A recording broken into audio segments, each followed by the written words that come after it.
Para doon sa mga everlasting joy. Doon sa mga joy na talagang pangmatagalan. Sa mga joy na joy. Sa mga joy talaga na ano dito? Yung lubos, yung kagalakan talaga. Kasi doon sa sa Pascay, hindi naman talaga lubos yung kagalakan doon kasi ang bilis na sira. Pero itong minsan ganun si Lord. Minsan hindi pala yun yung gusto ng Lord na huwag yan, Adidas na yan, huwag yan. Ito, Jordan. Ito, magtatagal to. Baka maliit na yung anak mo, buo pa itong sapatos na to. Yan yung mga correction ng Lord sa akin. Kaya ito po mensahe na to ng Panginoon, ang dami ko pong naranasan this past few weeks. Actually, amat na nga. Nung birthday ko po, bago ako mag-birthday, gusto ko po ng sapatos. Puro sapatos. Tapos, okay na ako sa ukay-ukay. Yan na naman, settle for less na naman eh. Pero hindi ko kasi talaga ako yung tipo na mahilig sa sapatos. Alam niyo ba, nung youth pa ako dito, ang sapatos ko po, yun yung pang basketball ko, yun yung pang church ko, yun yung pang pasok sa school. Yung sapatos ko na isang pair lang yun. Maraming pinagdaanan yun. Mapapaldan ko lang yun. Talagang sirang-sira na. Ganun po yung experience ko. Kaya hindi po talaga ako mahilig sa sapatos. Magkaroon lang ako ng isang sapatos na maayos, oray na ako. Pero grabe sa Lord eh. Tsaka naisip ko din, hindi pala kumaga kung pagiging hindi pala usual na ginagawa ng ibang tao na kung ano yung pang-basketball mo, pang-lakad mo, pang-pasok mo, yun na yung sapatos mo. Dapat meron kang pang-lakad, meron kang pang-basketball, yung pang... yung pang-tulog ko na. Meron kang pang-short lang, meron kang yung mga flat lang, kasi pang-bagay dun sa dapat kung casual, pang-casual, pang-formal, meron pa lang pang-formal. Hindi ko alam yun eh. Hindi naman ako lumaki sa ganun eh. Lahat ng sapatos ko, kaya yung bumili nga ako ng sapatos, sabi ko, kahit saan lakad yun eh, isa kong sapatos eh. Wear all day. Kahit anong araw, kahit anong season, pwede mo siya. Pero anyway, yung pong mga bagay yun ay sobrang pinagpapasalamat ko po sa Panginoon. Kasi nakakabili na po kami ng iba't ibang sapatos na depende sa kusang nila. Thank you po sa Lord. And balik po tayo dito. Ito nakaraan po ay bibili po sa ako sa ukay. Sabi ko, parang okay na ako doon, birthday gift ko sa sarili ko. Ukay-ukay. Alam niyo po, pumunta na ako sa ukay-ukay, ang gaganda ng sapatos. Yan naman tayo eh. Pero hindi naman sa totoo lang talaga, hindi naman talaga, kung magsisettle tayo for this, hindi naman talaga pang matagalan yung tibay nun. Hindi naman talaga pang matagalan yung saya mo doon. Kasi mga tatlong suot mo lang, minsan dalawang suot mo lang sa ukay-ukay shoes, minsan hindi ka na excited suot eh. Pero, grabe si Lord, hindi ko akalain. Nung birthday ko, pa-birthday sa akin, kasama ko, binigyan niya ako ng gusto kong sapatos. Gusto mo lang, kailangan mo lang talagang maghintay eh. Binigyan ako ng sapatos nung nag-chat ako sa Kobe. Hanggang nakita ko yung pinaka-gusto kong sapatos. Alam niyo, hindi ko ina-expect. Sabi niya, sige, bilhin mo. Ha? Totoo? Grabe. Nakaiyak. Kung pwede lang umiyak doon sa mismong gusto ko nakita yung sapatos ko. Baka umiyak na kami, kaso dami tao. Yung luha ko, hindi ko sanay sa ibang tao eh. Sanay lang ko ito sa harap niyo. So sabi ko, oo ba? Yung sapatos ko. Isa sa mga mahal kong sapatos, yung pinakamahal na sapatos. Sabi ko, grabe naman. Sabi ko, Lord, bakit kaya naman ganyan? Ayaw ng Lord na mag-settle tayo for this. Kasi yung binibigay niya, temporary pleasure. Pero ang binibigay para sa atin ng Panginoon, yung lubos yung kagalakan, yung joy na talagang matagal mong mararanasan. Sa puso ng mga ganong experience. Alam niyo po, bukod pa po doon, may isa po akong tao na napaglaruan. Sabi namin, ay gusto namin ng camera. Gusto namin ng magagamit sa ministry. Gusto po namin ng yung pwede ng camera na talaga mga pag-shoot sa atin dito. Kung napapansin niyo po yung mga post sa social media, maganda na po yung mga kuha doon. iPhone yun eh. Sabi ko, sige po, kahit yung kuya, kahit yung mga gantong unit lang, okay na kami dito kasi kami iPhone yung ginagamit namin sa church eh. So okay na kami dun sa mababang unit lang. Alam niyo po, grabe si Lord. Hindi namin inaasahan. Yung pinagtanungan namin ng camera, in-offer sa amin yung camera niya. Sige, bayaran mo nila eh. Yung budget dapat na parang sabi namin, kuya, baka mayroong camera kahit mga 20K lang. Pwede na kami doon. Pero grabe si Lord. Hindi namin ini-expect. Ang gusto pala ng Lord yung the best.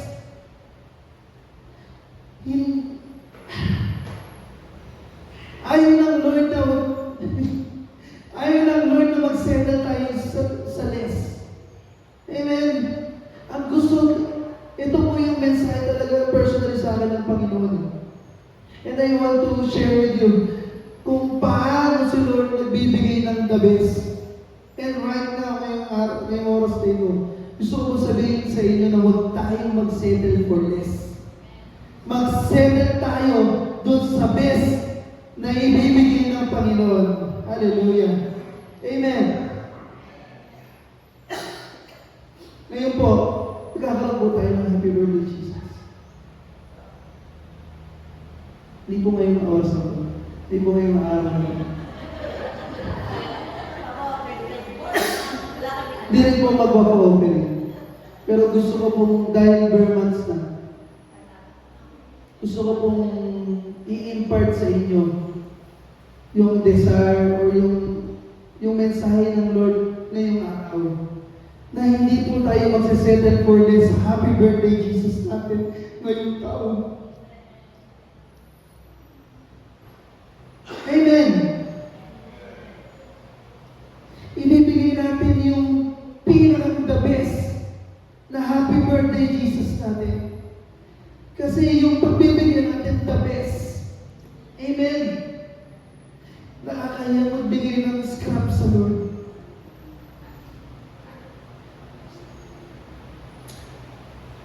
Huwag po ganun. Huwag tayo magbibigay ng scrap sa Lord. Kasi si Lord kung magbigay sa atin the best. Worthy si Lord. Dapat bigyan din siya natin siya ng the best. Amen. So iba, una pa lang pala yun. Sorry. Pangalawa po ay yung rooted faith. Yan.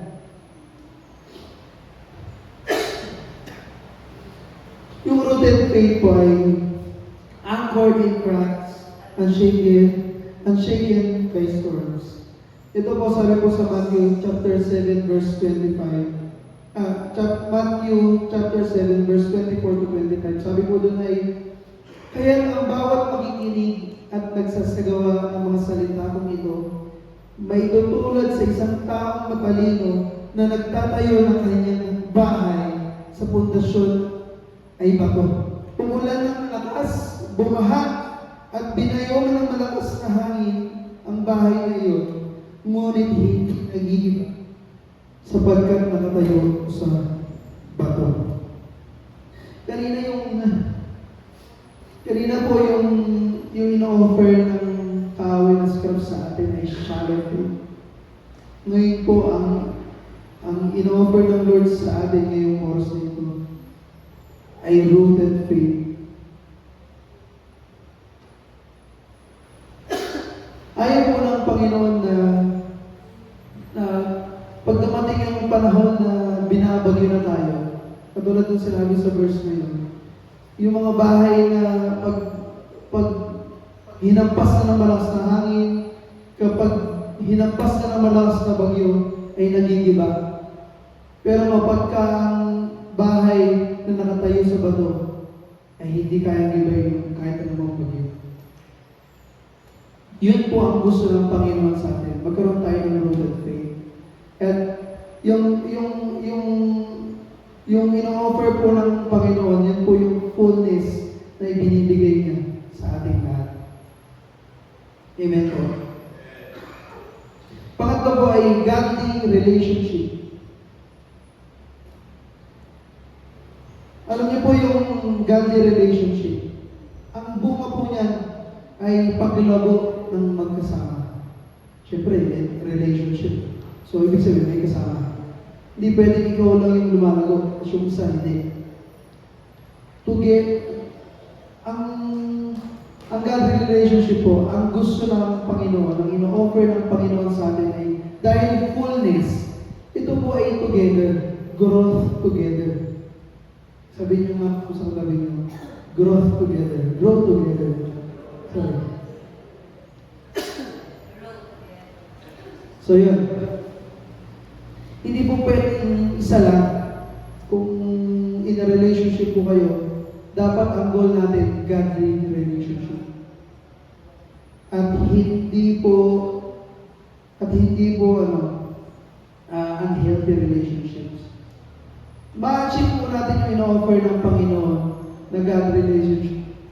Kapag po parehas tayo na lumalago sa Panginoon, ini-help po natin yung each other para mag-grow spiritually. Tinutulungan natin yung isa't isa para mag-grow sa prayer, or ini-encourage natin yung isa't isa na mag-pray.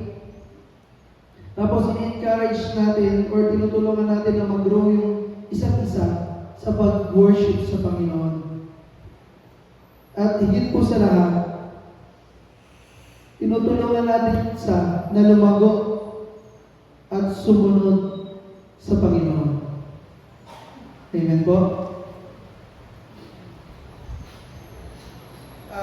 At sumunod po ay yung secure identity in Christ.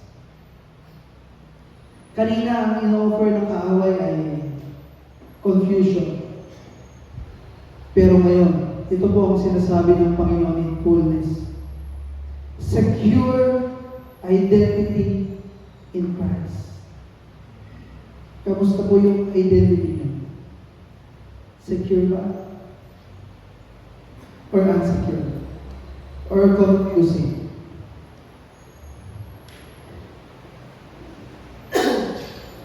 Ito pong secure identity in Christ ay confident as a child of God. Dapat confident ka na ikaw ay anak ng Diyos. Sabi po sa 1 John 3 verse 1, tingnan ninyo kung gaano kalaki ang pag-ibig sa atin ng Ama. Tinatawag niya tayong mga anak ng Diyos. At iyan nga ang totoo. Ito ang dahilan kung bakit hindi tayo nakikilala ng mga sanlibutan. Hindi nila kinikilala ang Diyos. Naranasan niyo na po ba na tanungin kayo ng mga unbeliever na katulad po nito, sabi niya, Brad, ba't ang bait mo pa rin sa kanya? Grabe na yung ginawa niya sa iyo. Ba't ang bait mo pa rin?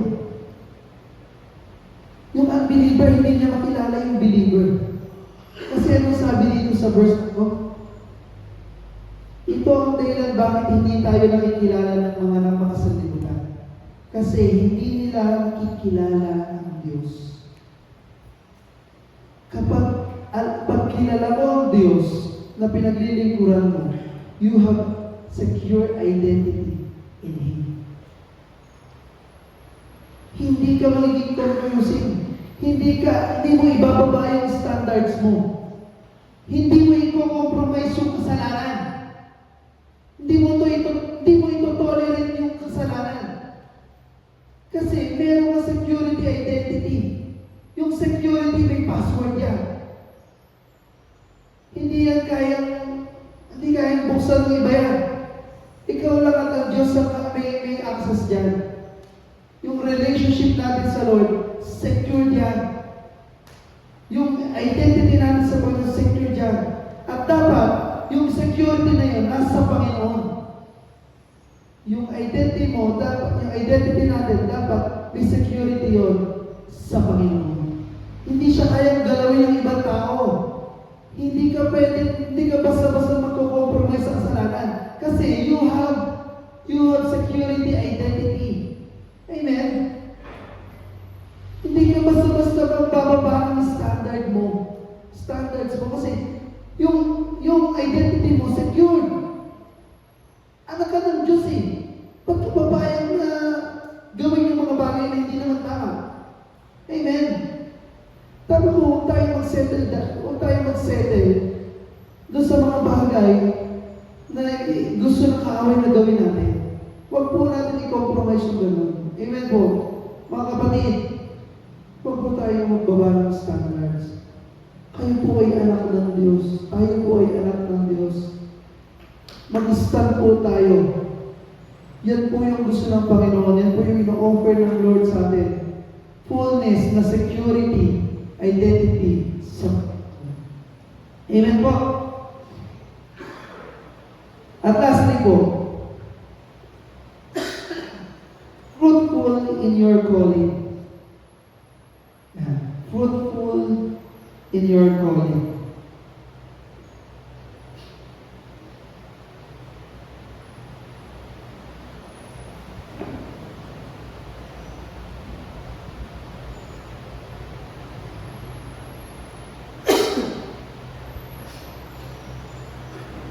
Ito pong fruitful in your calling. You will have a bold obedience that bears lasting fruit. Ulitin ko po, you will have a bold obedience that bears lasting fruit. Ibig sabihin po, yung paglilingkod, yung mabungang paglilingkod na ginagawa natin sa Panginoon, ito po ay isang bold na obedience sa Panginoon.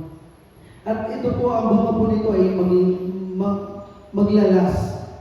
Hindi po siya temporary, hindi po siya panandalian, hindi po ito isang bagay na pagkatapos ng ginawa mo, wala na agad. Hindi po gano'n. You will have a bold obedience that bears lasting fruit. Sabi po doon sa John 15 verse 16, sabi dito, hindi niyo ako pinili, kayo ang pinili ko. Pinili ko kayo upang kayo magbunga at manatili sa inyong mga bunga upang ang anumang hingin niyo sa Ama sa aking pangalan na ibibigay ko sa inyo. Ngayong oras po na ito, kamusta po yung calling ng Panginoon sa atin?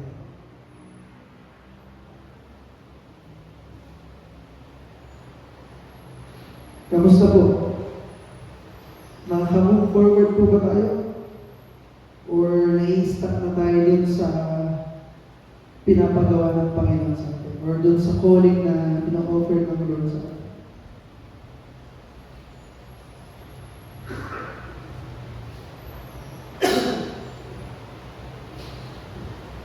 So, kung ano man po yung status ng calling ng Panginoon sa buhay po natin, or doon sa mga pinagkatiwala ng Lord sa ministry, sa media, sa kung ano pa man ng ministry dito sa church natin, na ibinigay ng Panginoon sa iyo. Kung ano man yung situation ng calling ng Lord sa iyo, ngayon pong oras na ito, gusto kong ipaalala ng Diyos na dapat or ang ino-offer niya is fruitful in calling. Magkaroon po tayo ng bold obedience na magbubunga ng pangmatagalan. Motolite. Motolite, na tendency din yun.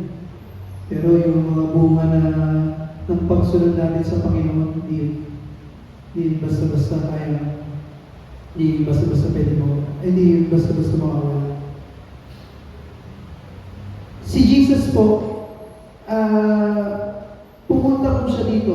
Katulad ng sinabi sa second paragraph sa John 10. Jesus came not for survival. Hindi for survival po, but for abundance of joy, but for the abundance of peace, ng purpose, at eternal life. Fullness is not about material wealth. Yun po yung offer ng Panginoon. Ito pong natin sa atin. Hindi po yan material wealth, but it's about spiritual overflow. Grabe po ang ino-offer ng Panginoon ngayong umaga. Fullness overload. Parang pares yun. Grabe po. Ngayong oras po na ito, meron lang po akong question. Instead of living God's fullness, saan po part ng buhay natin tayo tumatanggap ng mga scraps or nagsisettle tayo for this? Think about yourself kung ano yung mga bagay na parang sa inyo na lang po. Hindi nyo naman kailangan na sabihin ba tumayo or sabihin. Hindi. Parang i-recognize lang natin siya na, Lord, sorry. Ganito pala ako. Ganito pala ako. Habang kanina po nung bago punta dito sa church, nagpipray ako, Lord, mag-usap ko po sa bawat isa. Hindi ko kailangan ilihin yung mga gusto sabihin. Let your will be done. Kung ano yung pangungusap po ng Panginoon ngayong umaga nito, hayaan niyo po kumilos ang Panginoon. Tapos, yun po mga pinag-usapan po natin kanina. Actually, nag-search po ako ng at least 5. Sabi ko, at least 5 ways na kung saan ay nagsisettle yung mga Christian. Tayo mga Christian, na nagsisettle tayo for scraps or nagsisettle tayo for less. Alam niyo po yung, actually, nabagit na natin kanina pa. Pero yung number 1 po, yung relationship. Ways where Christians often settle for less than God's best. Una po ay relationship. Settle for less. You're entering into unhealthy, unequal yoke or toxic relationship just to avoid loneliness. Mga kabataan, huwag po kayong makipamatok doon sa hindi naman natin kapwa mananampalataya. Huwag po kayong mag-settle for less. Huwag po kayong pumasok doon sa mga toxic relationship para lang maibsan yung feeling mo. Nag-iisa ako sa ang lungkot ko kasi. Huwag kayong mag-settle for that. Kasi ang ino-offer ng Panginoon mas higit pa dyan. Ano yung kasunod? Ang ino-offer ng Panginoon, Christ-centered relationship that builds faith, love, and purpose together. Mga kabataan, antayin niyo po yung Christ-centered relationship na gusto ibigay ng Panginoon sa inyo. Kasi ito po yung bunga niya, ito po yung gusto niya ibigay, God's best. Amen po? Pangalawa po ay identity and work. Nagsisettle tayo for less, believing lies like I'm not good enough, or finding worth in achievements, or in appearances, or in people's approval. Alam niyo po, dyan tayo madalas mahina. Dyan tayo madalas parang nag-give in tayo. Give away. Nag-give in tayo din sa mga ganyang ino-offer ng kaaway. Kaya mabilis tayo mag-settle for less sa mga ganyan eh. Ginagrab natin yung mga scraps na ino-offer ng kaaway. Yan. Kaya iba nararanasan niya na sabihin sa sarili niya na, I'm not good enough. Minsan, simple lang pero nalilimutan mo yung identity mo. Diba? Tapos, yung worth mo, hinahanap mo sa achievements. Minsan, feeling mo pag wala kang achievement, minsan, sino ba ako? Hindi nga ako nakapagtapos eh. High school graduate lang po ako. Pero minsan hindi ko hinanap na hindi ko siya ginawang bagay para hindi ko makita yung totoong identity ko. Sobrang na nakakilala ko sa Panginoon. Sabi ko, itong high school graduate nito, gagamitin ito ng Panginoon. Amen po. Kaya nasarap niyo po ko ngayon. High school graduate. Thank you. Pagka nakita po natin yung sarili natin na nasa Panginoon talaga yung identity natin. Kahit anong achievement mo, or kahit anong achievement, wala po yun. Kahit sa appearance natin, yan, nagsisettle tayo for this. Huwag po kayo pumayag. Yung pagkakahugid ng Panginoon dyan sa mga mukha nyo, hindi na. Hindi po yan yung basihan na kung saan ay parang, sino ba? Isa nalilimutan mo yung identity mo na anak ka ng Diyos, maganda ka, pogi ka. Nagsisettle tayo sa appearance. At yung last name, people's approval. Ito marami nito. Nagsisettle tayo for less dun sa mga approval ng iba. Isa nalilimutan mo, di ba? Anak ako ng Diyos. Tapos, makikinig ako sa approval ng parang, parang sa topic natin ng setting for less. Huwag po ganun. Kasi ito po yung identity or word na pinagkakaroon ng Panginoon sa atin, na binibigay ng Panginoon sa atin. God says, knowing our true identity as sons and daughters of God, fully loved and accepted. Kung ano whatever, kung ano yung achievement mo, ano yung appearance mo, ano man yung mga bagay na meron ka ngayon, kung ikaw ay namubuhay para sa Panginoon, that's your identity. Amen. And sumunod po ay purpose and calling. Nagsisettle po tayo for less sa purpose and calling. Kapag po pinipili natin yung comfort. Kasi sa totoo lang, wala pong comfort sa calling. Pag yung mga call center agent. May comfort ba doon? Minumura ka sila eh.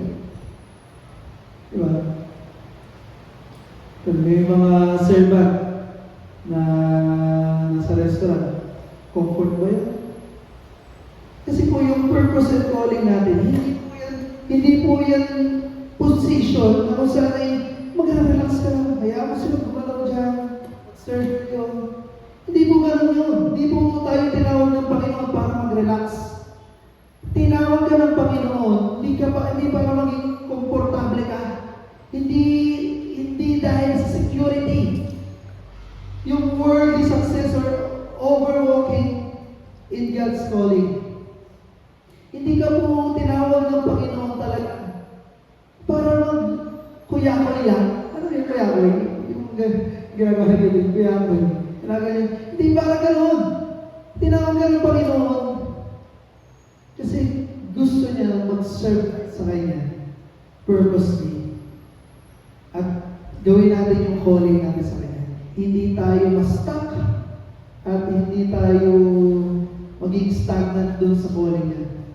Kundi para mag-move forward tayo. Ano po yung God's best name sa purpose and calling?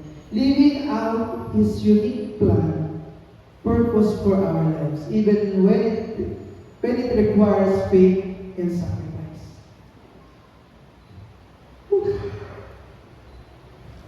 Baka natin dito, faith sa pagsunod sa Panginoon.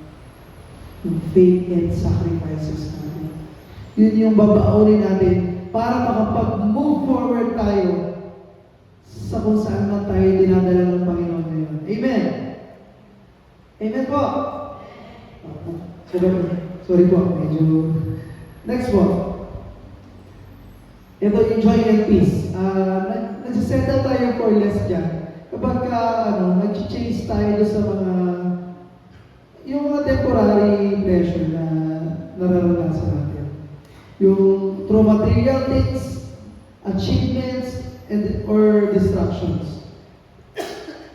Inaagaw niya ng kaaway kapag nagsisettle tayo for less.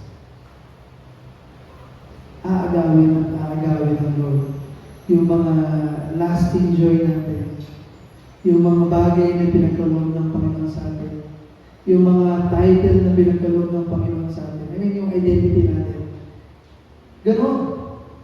Pero kung in-offer ang God's best natin dyan sa joy and peace, ay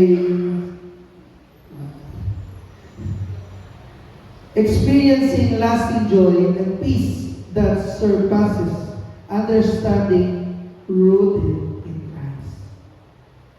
Ito po yung pinara-praise ko na lang po sa John chapter 15 verse 11 and Philippians chapter 4 verse 7. Yan po yung in-offer ng Panginoon sa atin na na-experience po natin yung hindi panandali ang saya or happiness, kundi yung bagay ba na talagang masasabi mo na, grabe itong pinagkaloob ng Panginoon.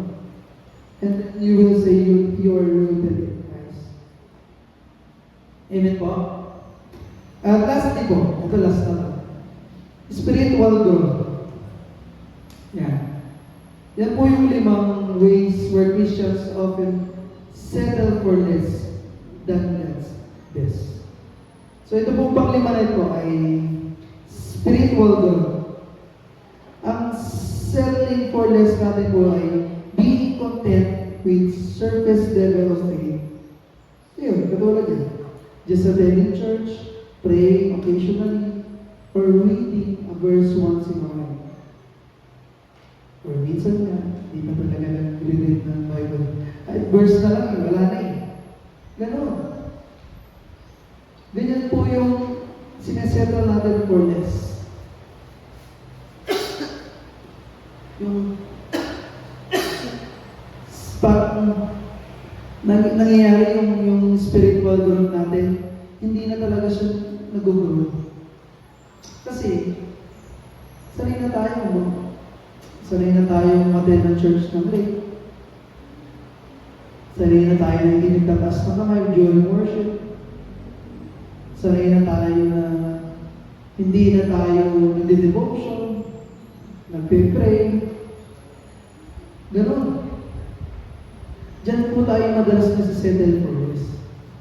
And sana po, ito pong God's best ay mamit natin sa ating mga buhay. Deep intimacy with Him through prayer, scripture, worship, and spirit-led formation.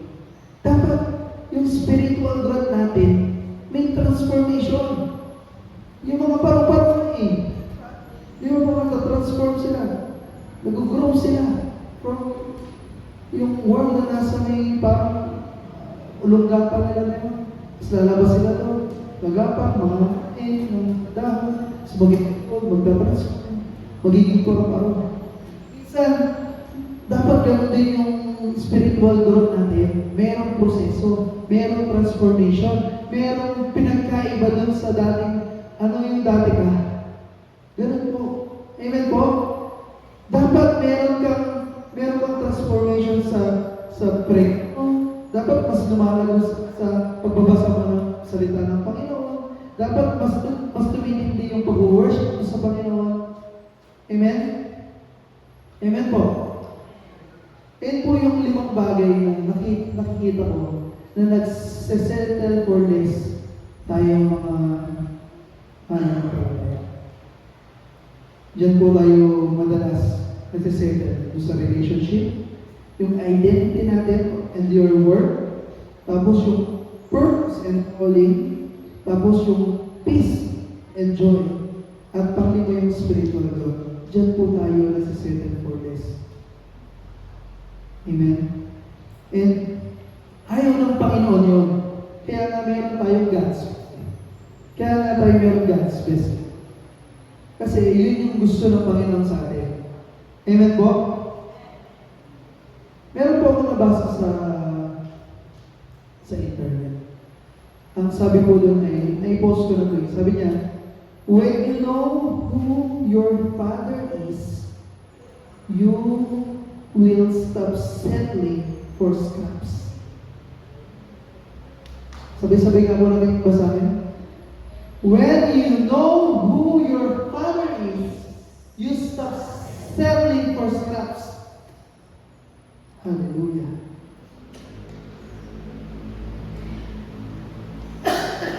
Kung nabasa ko yan, talagang nagano siya sa buhay ko. Sabi ko, hindi na ako magsasettle for scraps. Because God reminded me kung sino siya sa buhay ko.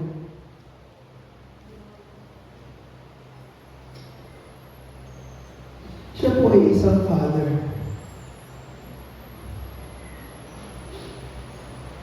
And this Father is not just faithful. He is worthy.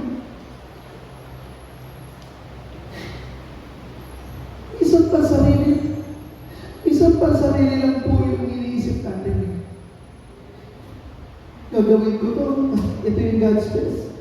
Para ako yung mag-gain. Ako yung mag-absorb. Ako yung lumago. Ako yung lahat ng magbe-benefit doon sa sinasabi na best ng Panginoon. Kung ginagawa ko po itong salita ng Panginoon, tumutog yung word is your, sorry.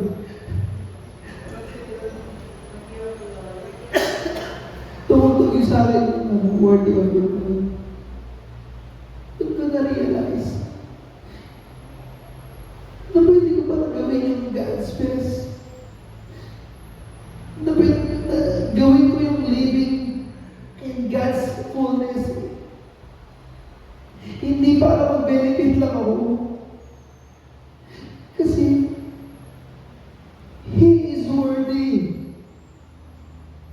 Kaya nga sabi dito, kung maiintindihan nyo lang kung sino yung Diyos na sinasamba natin, you will stop settling for this. You will stop settling for scraps. Hindi para lang mag-benefit ka, hindi lang para mag-benefit tayo, hindi lang para mag-gain tayo, kundi para sambahin yung Diyos na karapat-dapat. Kasi He is worthy. Amen! Palakpakan po natin ang Panginoon. Hallelujah.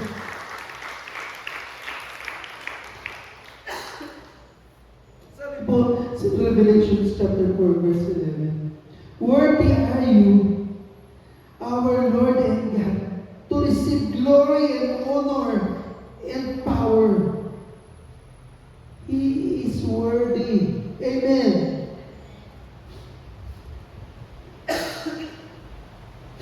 Bilang pagtatapos ko, ito po ay declaration ko sa bawat isa. Sige na. We will not settle for temporary pleasures when He offers everlasting joy. We will not settle for shallow faith when He calls me to be rooted and grounded in Him. We will not settle for unhealthy relationships when He gives covenant community. We will not settle for confusion when He has given me a secure identity in Christ. We will not settle for being stuck in my calling when He has chosen me to bear fruit that lasts. Because